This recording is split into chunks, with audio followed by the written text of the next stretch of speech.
Hello everyone, welcome to formula फटाफट series. मैं हूं Aastha from Learno Hub, the free learning platform, जहां पर आप पढ़ सकते हैं फिजिक्स, केमिस्ट्री, मैथ्स, बायोलॉजी और वो भी एकदम free at learnohub.com।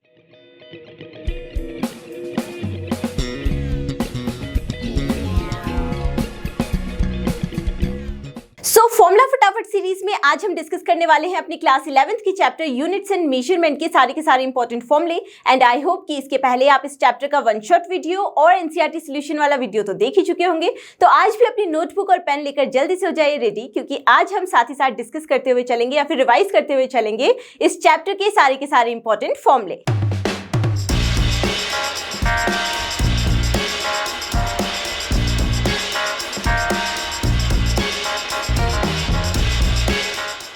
Units and measurement की जब भी हम बात करते हैं तो हमें 7 फंडामेंटल यूनिट्स या फिर बेस यूनिट्स के बारे में पता होना चाहिए। तो देखते हैं जल्दी से कि ये बेस यूनिट्स क्या क्या है। तो सबसे पहले हम बात करते हैं लेंथ की, जिसके लिए हम यूनिट क्या यूज करते हैं, तो मीटर यूज करते हैं। नेक्स्ट मास, तो मास के लिए हम लोग यूनिट क्या लेते हैं, किलोग्राम लेते हैं, ठीक है। वैसे ही टाइम के लिए हम लोग किसका यूज करते हैं यूनिट के फॉर्म में, सेकंड का। इलेक्ट्रिक करंट के लिए हम लोग यूज करते हैं यूनिट एम्पियर। टेम्परेचर के लिए यूज करते हैं केल्विन। अमाउंट ऑफ सब्सटेंस के लिए मोल और ल्यूमिनियस इंटेंसिटी के लिए हम लोग यूज करते हैं कैंडेला। तो ये रही 7 बेस यूनिट्स। अब देखते हैं हमारे नेक्स्ट फॉर्मूले क्या हैं। जो नेक्स्ट हमारे पास में फॉर्मूले हैं वो 2 फॉर्मूले हैं। एक तो है प्लेन एंगल के लिए d theta equals to D S upon R, और दूसरा है सॉलिड एंगल के लिए d omega equals to D A upon R square. तो जो अभी तक हमने 7 बेस यूनिट्स देखी, उसके अलावा भी 2 बहुत ही इंपॉर्टेंट यूनिट्स होती हैं, रेडियन एंड स्टे रेडियन, ठीक है। तो वो हम लोग अभी देखने जा रहे हैं plane angle and solid angle के लिए। प्लेन एंगल के लिए अगर हम फॉर्मूला देखें तो हम इसको डिफाइन कर पाते हैं रेशियो ऑफ जो इस आर्क की लेंथ है, यानी कि length of this arc ds, और उसका रेशियो किसके साथ में, जो इसकी रेडियस है r, इसके साथ में। इसीलिए हमने ये फॉर्मूला क्या लिख दिया प्लेन एंगल के लिए, d theta equals to ds upon r, ठीक है। यहाँ पर अगर पहले वाले डायग्राम में हम देखें a वाले में, तो यहाँ पर हम देख रहे हैं d थीटा से ये शो जो किया गया है वो क्या है, प्लेन एंगल है। तो यानी कि जो d थीटा से हम लोग डिनोट कर सकते हैं वो क्या है, प्लेन एंगल को हम लोग डिनोट कर रहे हैं। ds यहाँ पर क्या है, तो ये है उस आर्क की लेंथ, ठीक है। तो आप लोग लिख सकते हैं लेंथ ऑफ आर्क, और r से हम लोग क्या डिनोट कर रहे हैं, तो हम लोग दिखा रहे हैं रेडियस। ये हो गई रेडियस। तो आप प्लेन एंगल को डिफाइन कर सकते हैं ratio of length of arc with radius, ठीक है। ds upon dr equals to d theta. Next है सॉलिड एंगल के लिए। तो यहाँ पर जो d ओमेगा के थ्रू हम लोग दिखा रहे हैं वो है सॉलिड एंगल, और सॉलिड एंगल इक्वल टू क्या होता है, या फिर इसको डिफाइन हम लोग कैसे कर सकते हैं, तो जो ये स्फेरिकल सरफेस का हमें इंटरसेप्टेड एरिया नजर आ रहा है dA, इसका रेशियो किसके साथ में, स्क्वायर ऑफ दिस रेडियस के साथ में, ठीक है। यानी कि dA अपॉन आर स्क्वायर। यहाँ पर dA क्या है, तो ये तो हो गया एरिया, और r क्या है यहाँ पर, तो हम r से डिनोट कर रहे हैं रेडियस को, और इसका स्क्वायर करेंगे किसके साथ में, तो r का स्क्वायर किया है और इसको डिनोमिनेटर में रखा है, और dA यानी कि जो इंटरसेप्टेड एरिया है स्फेरिकल सरफेस का, उसके साथ में रेशियो जब हमको देखने को मिल रहा है तो हमें सॉलिड एंगल मिल जा रहा है। जो प्लेन एंगल है उसके लिए हम लोग यूनिट क्या लेते हैं, रेडियन लेते हैं, जिसको हम इसके थ्रू दिखाते हैं। यहाँ पर हमने लिखा भी है रेडियन, ठीक है। वैसे ही जो सॉलिड जो एंगल है उसके लिए हम क्या लेते हैं, स्टे रेडियन लेते हैं। तो यहाँ पर हम लोग इसको दिखाते हैं SR के थ्रू भी, ठीक है। तो ये इस तरीके से हो गई 2 अदर यूनिट्स, किसके अलावा, जो कि हमने बेस यूनिट्स देखी थी 7, उनके अलावा। तो अगर किसी क्वेश्चन में आपके पास में अगर आपको रेडियस दी हो, साथ ही साथ आपको ये आर्क की लेंथ दी हो कुछ इस टाइप के सरफेसेस के लिए, तो वहां पर आप प्लेन एंगल कैलकुलेट कर पाएंगे, ठीक है। वैसे ही अगर आपको सॉलिड एंगल कैलकुलेट करना है, आपके पास में ये इंटरसेप्टेड एरिया हो किसी स्फेरिकल सरफेस का, और साथ ही साथ में रेडियस गिवन हो, तो आप dA अपॉन r का स्क्वायर करके उसको भी कैलकुलेट कर पाएंगे। तो चलिए देखते हैं अब हमारे जो भी नेक्स्ट फॉर्मूले हैं उनको। अब हम जो फॉर्मूला डिस्कस करेंगे वो इस चैप्टर का बहुत ही इंपॉर्टेंट टॉपिक है, जिससे कि आपके कॉम्पिटिटिव एग्जाम्स में और आपके एग्जाम्स में क्वेश्चन पूछे जा सकते हैं, यानी कि पैरेलैक्स मेथड। तो पैरेलैक्स मेथड कब यूज होती है, जब हमको किसी प्लैनेट की जो कि अर्थ से बहुत ज्यादा डिस्टेंस पर है, उसकी जो डिस्टेंस है उसको मेजर करने के लिए हम लोग यूज करते हैं। तो d equals to b upon theta. अब यहाँ पर capital D, small b, theta क्या क्या है, तो देखिए 2 पोजीशंस ली हैं हमने अर्थ में, a एंड b, इनके बीच की जो डिस्टेंस है उसको हम स्मॉल b बी के थ्रू डिनोट कर रहे हैं। जो पॉइंट ए से या फिर पॉइंट बी से लेकर उस प्लैनेट तक की डिस्टेंस है, यानी कि अर्थ से जो डिस्टेंस है प्लैनेट की, उसको हम कैपिटल डी के थ्रू बता रहे हैं, ठीक है। और इनके बीच में जो ये दो पोजीशन से हमने डिस्टेंस ली है, उनके बीच में जो एंगल बन रहा है, यानी कि पैरेलैक्स एंगल जिसको हम बोलते हैं, उसको हम थीटा से डिनोट कर रहे हैं, ठीक है। तो यहाँ पर जो कैपिटल डी है वो क्या डिनोट कर रहा है? वो डिनोट कर रहा है distance of planet from the earth.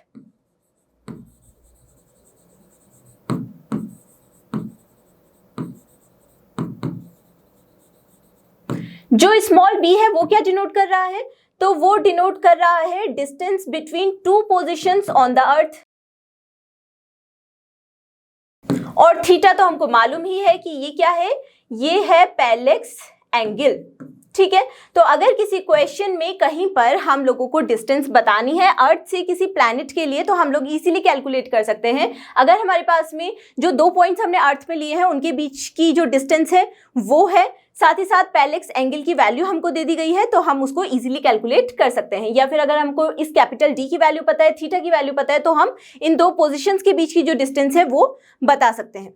साथ ही साथ अगर डी, जो स्मॉल डी है, उसको हम डायमीटर मान ले किसी प्लैनेट के लिए, ठीक है। और जो अल्फा है वो हम मान लेते हैं angular size of the planet, the angle subtended bye D at the earth, ठीक है। तो हमारे पास में एक और फॉर्मूला होता है alpha equals to small D upon capital D. तो इसका ये मतलब है कि अगर हमको किसी प्लैनेट के लिए एंगुलर साइज कैलकुलेट करना है तो वो भी हम इजीली कर सकते हैं अगर हमारे पास में उस प्लैनेट का डायमीटर है, साथ ही साथ जो डिस्टेंस है उस प्लैनेट की अर्थ से, उसकी वैल्यू हमारे पास में है। तो हम alpha equals to D upon D, यानी कि स्मॉल डी जो कि डायमीटर है प्लैनेट का, अपॉन कैपिटल डी जो उस प्लैनेट की डिस्टेंस है फ्रॉम द अर्थ, उसके थ्रू, उनके रेशियो के थ्रू हम लोग एंगुलर साइज प्लैनेट का बता सकते हैं। तो एक एग्जांपल ले लेते हैं, सिंपल सा इस फॉर्मूले के लिए ले लेते हैं। देखिए d equals to B upon theta है। मान लिया किसी क्वेश्चन में हमारे पास में स्मॉल b की वैल्यू है, यानी कि जो ये दो पोजीशंस है इनके बीच की डिस्टेंस हमको पता है।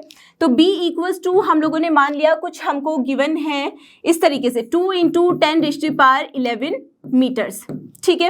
वैसे ही साथ थीटा की वैल्यू हमको गिवन है कुछ 5.0 × 10⁻⁻6 रेडियन। हम लोग ये जस्ट एग्जांपल ले रहे हैं, ठीक है, ऐसा कोई क्वेश्चन आ सकता है।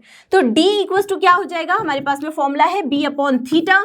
b की वैल्यू हम लोग पुट कर देंगे यहाँ पर, तो b की वैल्यू है 2 × 10⁻11 मीटर अपॉन थीटा की वैल्यू है 5.0 × 10⁻⁻6 रेडियंस, ठीक है। तो ये मीटर में आ जाएगी आपके पास में वैल्यू। सो ये जो डिस्टेंस आ जाएगी आपके पास में अप्रोक्सीमेटली 0.4 × 10⁻17 मीटर्स आ जाएगी। या फिर आप इसको क्या लिख सकते हैं, आप इसको लिख सकते हैं 4 × 10⁻16 मीटर्स भी। तो इस तरीके से आप किसी क्वेश्चन को सॉल्व कर सकते हैं अगर आपके एग्जाम्स में आता है। ऐसे ही एंगुलर साइज भी आप कैलकुलेट कर सकते हैं। आप स्मॉल डी की वैल्यू पुट कर देंगे, यानी कि डायमीटर उस प्लैनेट का, कैपिटल डी की वैल्यू पुट कर देंगे, उसकी जितनी भी अर्थ से डिस्टेंस है उसको, और इनका रेशियो जब आप बता देंगे तो एंगुलर साइज पता चल जाएगा आपको उस प्लैनेट का। तो चलिए देखते हैं अब हमारे नेक्स्ट फॉर्मूले। सो अब हम लोग देखेंगे कुछ अदर यूनिट्स जिनको कन्वर्ट करने की हमको क्वेश्चंस में जरूरत पड़ती है, कुछ जो बहुत इंपॉर्टेंट और जनरल यूनिट्स हैं उनको।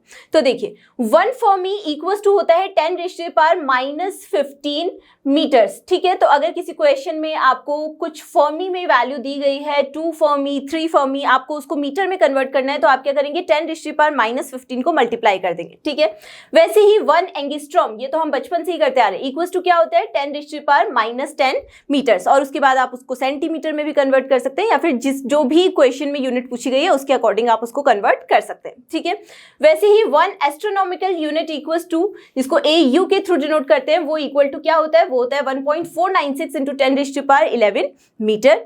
वैसे ही 1 लाइट ईयर, तो इस टाइप का क्वेश्चन तो आपने एक्सरसाइज में किया भी होगा, जो कि इक्वल टू होता है 9.46 × 10⁻15 मीटर्स के। तो अगर कहीं पर आपको 2 लाइट ईयर्स, 3 लाइट ईयर्स दिए हैं, आपको मीटर में कन्वर्ट करना है, तो आप किससे मल्टीप्लाई करेंगे 9.46 × 10⁻15 मीटर्स से।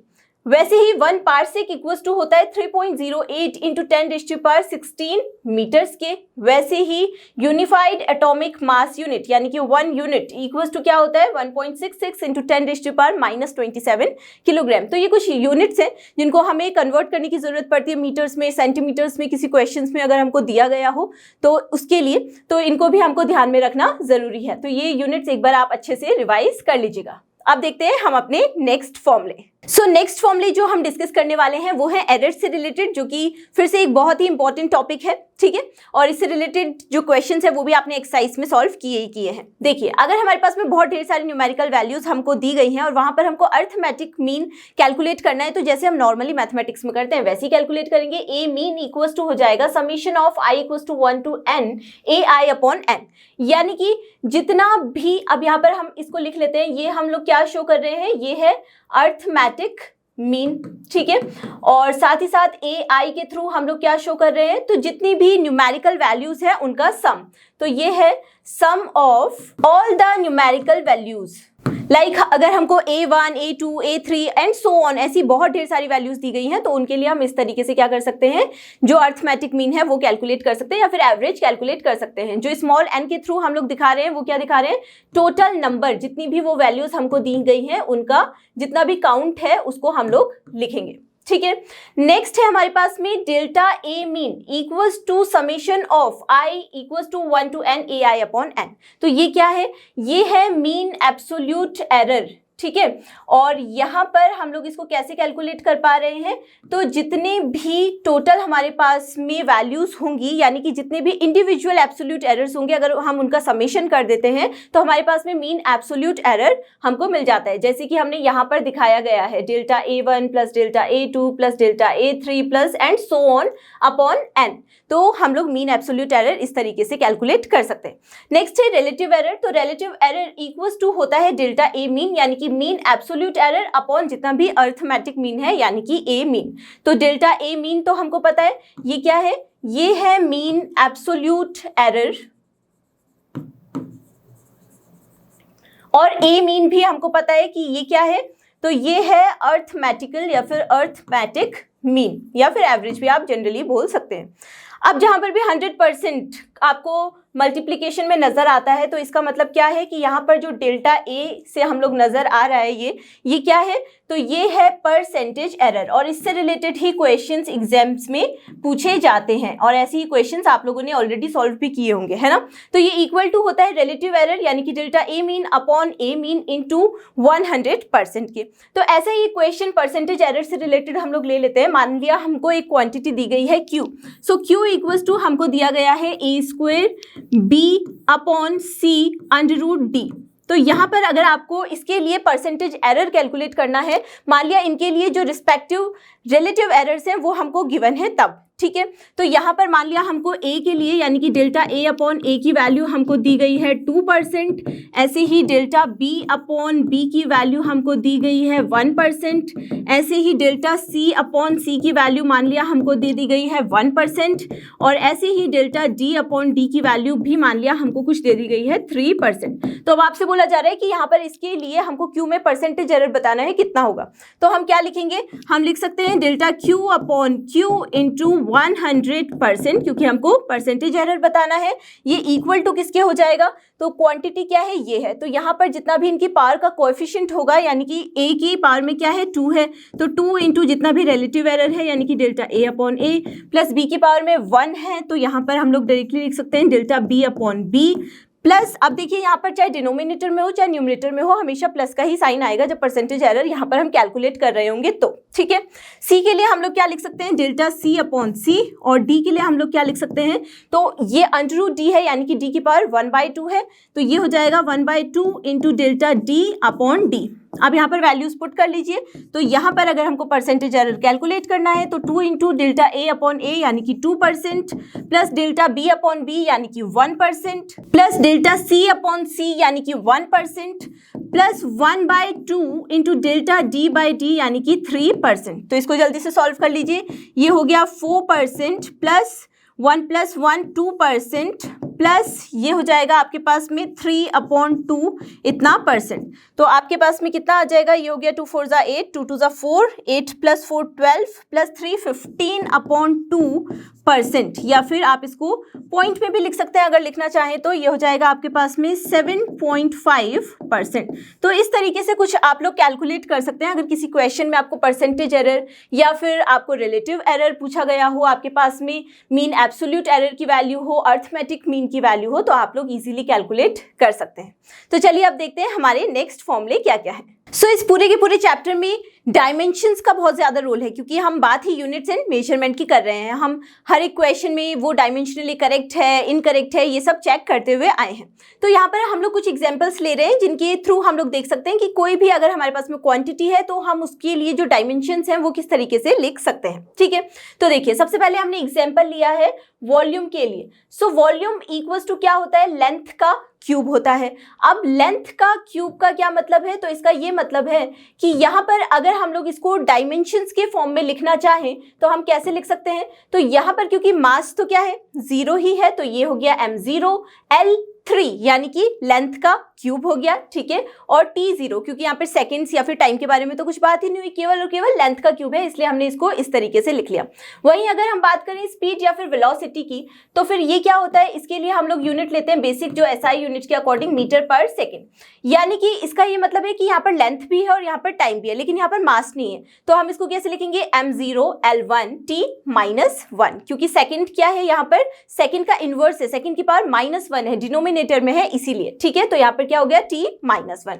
वैसे अगर बात करें फोर्स के लिए F इक्वल्स टू ये क्या हो जाएगा, तो ये होता है force equals to mass into acceleration. तो मास के लिए यानी कि यहाँ पर m भी होगा। ठीक है, तो ये हो गया m1 या फिर नॉर्मली m भी लिखेंगे तो हमें पता ही है वो m1 ही होगा। ठीक है, वैसे ही लेंथ यानी कि जो एक्सेलरेशन होता है वो क्या होता है मीटर पर सेकेंड स्क्वायर, तो मीटर यानी कि लेंथ तो L1 हो जाएगा, T-2 हो गया क्योंकि पर सेकेंड स्क्वायर है इसीलिए। वैसे अगर बात करें रो यानी कि डेंसिटी की, सो रो इक्वल्स टू क्या होता है, तो ये होता है मास अपॉन वॉल्यूम। अब मास हमको पता ही है कि यहाँ पर हम m1 के थ्रू शो करेंगे, लेंथ क्योंकि हमको मालूम है कि जो वॉल्यूम है तो लेंथ की क्या होगा, इसमें क्यूब होगा, और यहाँ पर क्योंकि ये अपॉन में है तो L की पावर यानी कि L-3 हो गया है, और यहाँ पर टाइम का या फिर सेकंड्स का कोई रोल नहीं है, इसलिए ये क्या हो गया T0 हो गया। तो इसके लिए जो हमारे पास में डायमेंशंस आ गई वो क्या आ गई ML-3 T0। ठीक है, तो इसी तरीके से आप कुछ और एग्जांपल्स ले सकते हैं और उनके लिए डायमेंशंस लिख सकते हैं। तो चलिए अब देखते हैं हम अपने नेक्स्ट फॉर्मूले। सो अब जो हमारे इस चैप्टर का सबसे इंपॉर्टेंट टॉपिक है जिसके बारे में हम इस चैप्टर में बार बार डिस्कशन करते हुए आए हैं, जो कि है principle of homogeneity of dimensions. तो हमने देखा है एक्सरसाइज के क्वेश्चंस में, एग्जाम्पल्स के क्वेश्चन में हमने ये डिस्कस किया है कि किसी भी जो इक्वेशन है या फॉर्मूला है उसको हम डायमेंशनली करेक्ट या फिर इनकरेक्ट कब बोलते हैं, तो कब बोलते हैं अगर किसी भी इक्वेशन में जो लेफ्ट हैंड साइड की डायमेंशंस हैं वो राइट हैंड साइड की डायमेंशंस की जैसे ही हो, सेम टू सेम हो, तो इसका मतलब है कि वो फॉर्मूला या फिर वो इक्वेशन डायमेंशनली करेक्ट है। तो यहाँ पर हम जल्दी से एक एग्जांपल ले लेते हैं और देखते हैं कि इस टाइप के क्वेश्चंस को हम किस तरीके से सॉल्व करेंगे। हमारे पास में इक्वेशन है half mv² equals to mgh, तो इसको हमने बताना है कि क्या ये इक्वेशन डायमेंशनली करेक्ट है या फिर नहीं है। तो देखिए अगर हम बात करें लेफ्ट हैंड साइड की और उसके लिए हमको डायमेंशंस लिखनी हो तो क्या हो जाएंगी, अब हाफ तो कांस्टेंट ही है तो उसको हम ऐसे ही बाहर से ले लेते हैं और डायमेंशंस लिखते हैं mv² के लिए। तो mv² के लिए डायमेंशंस क्या क्या हो जाएंगी, देखिए m मतलब मास यानी कि m1 हो गया। ठीक है, और v यानी कि स्पीड यानी कि वेलोसिटी मीटर पर सेकेंड, तो इसका ये मतलब है यहाँ पर क्योंकि स्क्वायर है तो यहाँ पर हमारे पास में क्या आ जाएगा L2 T-2। तो ये तो हो गई हमारे पास में लेफ्ट हैंड साइड के लिए जो डायमेंशंस है। राइट हैंड साइड के लिए अगर हम डायमेंशंस लिखें यानी कि mgh हमारे पास में है तो इसके लिए हम लोग किस तरीके से डायमेंशंस लिख सकते हैं, तो ये हो जाएगा m यानी कि मास, तो ये तो आ गया m1, g मतलब एक्सीलरेशन यानी कि मीटर पर सेकेंड स्क्वायर। ठीक है, एक्सीलरेशन ड्यू टू ग्रेविटी ही होता है। ठीक है, अब लेकिन हाइट का भी क्या मतलब है, लेंथ ही उसकी यूनिट के फॉर्म में हम लोग लेंगे, तो डायमेंशंस के लिए हम L1 वहां पर ले लेंगे। एक L1 यहाँ पर ऑलरेडी था जो कि हमको G वाले से मिला था, तो क्या हो गया L2 हो गया, तो ये हो गया m1 L2, और यहाँ पर मीटर पर सेकेंड स्क्वायर होता है तो ये तो हो गया T-2। तो क्या दोनों ही डायमेंशंस एक जैसी है, तो यस, लेफ्ट हैंड साइड की जो डायमेंशंस हैं वो किसके इक्वल है, वो राइट हैंड साइड की डायमेंशंस के इक्वल है, इसलिए जो गिवन इक्वेशन है या फिर फॉर्मूला है वो क्या है, वो डायमेंशनली करेक्ट है। तो इस तरीके के क्वेश्चंस या फिर इस तरीके की अगर इक्वेशंस आपके पास में एग्जाम में आती हैं तो आप इस तरीके से सॉल्व करके देख सकते हैं। लेफ्ट हैंड साइड की डायमेंशंस चेक कर सकते हैं, राइट हैंड साइड की डायमेंशन चेक कर सकते हैं और बता सकते हैं कि क्या वो इक्वेशन डायमेंशनली करेक्ट है या फिर इनकरेक्ट है। अब चलिए देखते हैं हम अपने नेक्स्ट फॉर्मूले। सो अब जो इस चैप्टर के हम लास्ट फॉर्मूले डिस्कस करने वाले हैं वो है least count of vernier calipers और स्क्रू गेज से रिलेटेड। तो इस टाइप के क्वेश्चंस भी आपके पास में आ सकते हैं या फिर आपको एक्सपेरिमेंट के टाइम पे या कुछ ऑब्जर्वेशंस आप लोग ले रहे हैं उस टाइम पर भी इनकी जरूरत पड़ सकती है। तो पहला जो फॉर्मूला है हम लोग डिस्कस करने वाले हैं वर्नियर कैलिपर्स की। अगर हमको लीस्ट काउंट पता करनी है तो उसके लिए हम लोग क्या फॉर्मूला यूज करेंगे। तो हमने लिखा है अगर कोई वर्नियर कैलिपर्स में जो n वर्नियर स्केल डिविजन है वो कोइंसाइड करें n-1 मेन स्केल डिवीजन के साथ में, तो तब जो वर्नियर कांस्टेंट जिसको हम VC के थ्रू दिखा रहे हैं या फिर जो इसकी लीस्ट काउंट है उसको हम लोग किस फॉर्मूले के थ्रू कैलकुलेट करेंगे। तो यहाँ पर वर्नियर कैलिपर्स की जो लीस्ट काउंट होती है या फिर वर्नियर जो कांस्टेंट होता है वो इक्वल टू होता है 1 - n-1 upon n into value of 1 main scale division की, ठीक है। या फिर जो एक सिंपल सा फॉर्मूला इसके लिए है वो अगर हमको वर्नियर कैलिपर्स की लीस्ट काउंट पता करनी है तो वो है 1/n into value of 1 main scale division की। यहाँ पर जो n है उसके थ्रू हम लोग क्या शो कर रहे हैं, तो जितने भी वर्नियर स्केल डिविजन्स हैं total number of vernier scale divisions को हम रिप्रेजेंट कर रहे हैं। जो value of 1 main scale division क्या है, जो कि मेन स्केल डिवीजन में स्मॉलेस्ट रीडिंग होगी वो। तो अगर क्वेश्चन में कभी आपको इस तरीके से दे दिया, मान लिया कि हमारे पास में जो स्मॉलेस्ट रीडिंग है मेन स्केल डिवीजन की अगर यहाँ पर हमको पुट करनी है वो है 1 सेंटीमीटर, ठीक है। और साथ ही साथ अगर जो n की वैल्यू है यानी कि टोटल नंबर ऑफ जो डिविजन्स हैं वर्नियर स्केल में, तो वो मान लेते हैं हम हमारे पास में है 10, ठीक है। तो अगर तब हमको वर्नियर कैलिपर्स के लिए लीस्ट काउंट या फिर जो वर्नियर कांस्टेंट है वो पता करना हो तो हम कैसे कर सकते हैं। तो वैल्यू ऑफ जो 1 MSD है यानी कि smallest reading of main scale division है वो मान लिया 1 सेंटीमीटर अपॉन n की वैल्यू हमने कितनी बोली 10 डिविजन्स हैं, तो ये इक्वल टू किसके आ जाएगा 0.1 सेंटीमीटर के आ जाएगा। तो इस टाइप का ये हमने एक एग्जाम्पल लिया है, ऐसे ही कुछ क्वेश्चन आएगा या फिर आपको ऑब्जर्वेशंस में कभी जरूरत पड़ेगी तो आप इस फॉर्मूले का यूज कर सकते हैं। वैसे ही अगर हम बात करें कि अगर हमको लीस्ट काउंट कैलकुलेट करनी है या बतानी है किसके लिए, स्क्रू गेज के लिए, तो तब जो हम लोग फॉर्मूला यूज करते हैं वो इक्वल टू क्या होता है, वो होता है जितनी भी पिच उसकी होगी upon number of divisions on circular scale. अब पिच से क्या मतलब है, तो ये हो गई linear distance moved in 1 rotation bye screw gauge, ठीक है। तो अगर हम लोग मान लेते हैं कि हमको किसी क्वेश्चन में पिच दिया गया है 2 मिलीमीटर, ठीक है, और जो नंबर ऑफ डिविजन्स है सर्कुलर स्केल में वो हम लोग मान लेते हैं 50 डिविजन्स, ठीक है। तो अगर इस टाइप के किसी क्वेश्चन में हमको least count of screw gauge calculate करनी है तो वो इक्वल टू क्या हो जाएगी, जितना भी पिच हमको दिया गया है 2 मिलीमीटर उसको कन्वर्ट कर लीजिए सेंटीमीटर में, कितना हो जाएगा 0.2 सेंटीमीटर अपॉन जितने भी नंबर ऑफ डिविजन्स है सर्कुलर स्केल में, यानी कि हमको यहाँ पर 50 डिविजन्स पता है तो 50 लिख लेते हैं, तो ये इक्वल टू आपके पास में आ जाएगा 0.004 सेंटीमीटर। तो इतनी हो जाएगी लीस्ट काउंट इस वाले गिवन स्क्रू गेज के लिए, जिसके लिए हमको कुछ वैल्यूज अगर इस तरीके की पता हो तो ऐसे ही कुछ भी क्वेश्चन आ सकता है। तो आप वहां पर इन दोनों ही फॉर्मूले का यूज कर सकते हैं। अगर वर्नियर कैलिपर्स की जरूरत पड़ी तो उसके लिए लीस्ट काउंट हम इस फॉर्मूले के थ्रू बता सकते हैं। अगर स्क्रू गेज की जरूरत पड़ी तो हम pitch upon number of divisions in circular scale, इसके थ्रू हम लोग क्या बता सकते हैं, लीस्ट काउंट बता सकते हैं स्क्रू गेज के लिए। सो आई होप कि आज जितने भी हमने फॉर्मूले इंपॉर्टेंट फॉर्मूले इस चैप्टर के डिस्कस किए वो आपको अच्छे से रिवाइज हुए होंगे। सो अब हम मिलेंगे अपने नेक्स्ट डिस्कशन में जिसमें हम रिवाइज करेंगे अपने कुछ आगे के चैप्टर्स के बहुत ही इंपॉर्टेंट फॉर्मूले। तब तक आप पढ़ाई करते रहिए, प्रैक्टिस करते रहिए और हमारे साथ बने रहिए, क्योंकि ये तो आप जानते ही हैं कि लर्नो हाफ फ्री है पर बेस्ट है।